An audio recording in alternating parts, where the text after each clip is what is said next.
BJP তৃণমূলকে বেচেমূল বলে কটাক্ষ করলে সুজন চক্রবর্তী।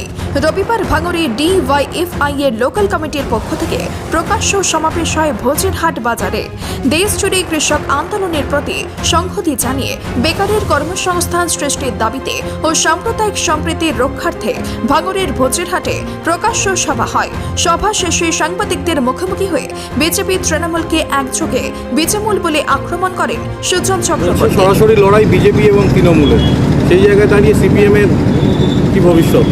মানে লড়াইটা তাহলে কি দাঁড়াচ্ছে যে শোভন চ্যাটার্জি বনাম তৃণমূল, বা শুভেন্দু অধিকারী বনাম তৃণমূল, বা মুকুল রায় বনাম তৃণমূল? কখন তৃণমূল কখন বিজেপি কোনো ঠিক ঠিকানা আছে নাকি? তৃণমূল আর বিজেপি মিলিয়ে এখন হয়ে গেছে বিজেমূল। বিজেপি বলছে আমায় না ভোট দিলে তৃণমূলকে দাও, তৃণমূল চাইছে আমাকে না দিলে বিজেপিকে দাও। এই দুটো মিলিয়ে বিজেপি। আর এই দুইয়ের বিরুদ্ধে মানুষ রুখে দাঁড়াতে চায়, আমরা সেই মনোভাবেই চলি। তৃণমূলের বিধায়ক তাপস আপনাদেরকে জোটে ডেকেছেন, তৃণমূলের সঙ্গে আসতে বলছেন, কি বলছেন? আপনি অর্ধেক খবর দিলেন। তাপস রায়, সৌগত রায় তারা বলছে যে বিজেপিকে হারাতে হবে, অতএব বামেরা বা কংগ্রেস আমাদের সমর্থন দিক। আর শুভেন্দু অধিকারীরা বলছে তৃণমূলকে হারাতে হবে, অতএব বামেরা বা কংগ্রেস আমাদের বিজেপিকে সমর্থন দিক। কিন্তু মহা মজার কাণ্ড না? কিছুদিন আগে পর্যন্ত যে সিপিএমকে নাকি দূরবীনে দেখা যাচ্ছিল না, মাইক্রোস্কোপে দেখা যাচ্ছিল না, অপ্রাসঙ্গিক, হঠাৎ বিজেপিও তাকে প্রাসঙ্গিক মনে করছে, তৃণমূলও তাকে প্রাসঙ্গিক মনে করছে। কেন? তৃণমূল বুঝে গেছে তৃণমূল একা জিতবে না, জিততে পারবে না, অতএব বাকিরা এসো। বিজেপি জানে বিজেপি একা জিতবে না, অতএব বাকিরা এসো। আর আমরা কি জানি, মানুষ কি জানে? তৃণমূলও জিতবে না, বিজেপিও জিতবে না। যে তৃণমূলকে হারাতে চাইবে সে তৃণমূলের নেতাদের নিয়ে তৈরি বিজেপিকে জেতাবে কেন? যে বিজেপিকে জেতাতে চাইবে সে তৃণমূলকে জেতাবে কেন? বিজেপিকে যে জেতাতে চাইবে না, তো তৃণমূলে যে জিতবে সে তো কাল বাদে পরশু দিন আবার বিজেপিতে হাজির হয়ে যাবে। ফারাক কি?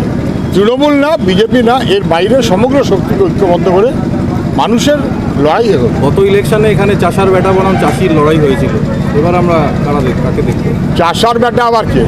চাষা বেটাদের গ্রামের লোক। যে গলায় গামছা দিয়েছিল, আসলে সে গলায় গামছাটা কালীঘাটে রেখে এসেছিল, কালীঘাট থেকে টেনেছে আর গামছা নড়েছে, ওটা চাষার বেটা না। চাষার বেটা মানে যে লোক কৃষকের যন্ত্রণা বোঝে, যে লোক দিল্লির এই লড়াইতে সঙ্গে আছে, ভারতবর্ষের কৃষকের লড়াইতে, মানুষের এই লড়াইটা চলবে। কে চাষার বেটা আর কে মজুরের বেটা তার উপর কিছু নির্ভর করে না। তুমি বেটা আসলে কে, ওটা যে আসল কথা।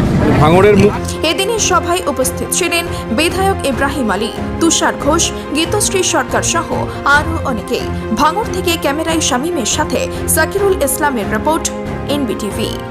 এসআর ইউনিকম এখানে সহজ কিস্তিতে নামিদামি কোম্পানির মোবাইল সুলভ মূল্যে পাওয়া যায় এবং বিভিন্ন কোম্পানির fridge, mixer machine, AC, LED TV, home theatre ও বিভিন্ন ইলেকট্রনিক দ্রব্য সুলভ মূল্যে বিক্রয় করা হয়।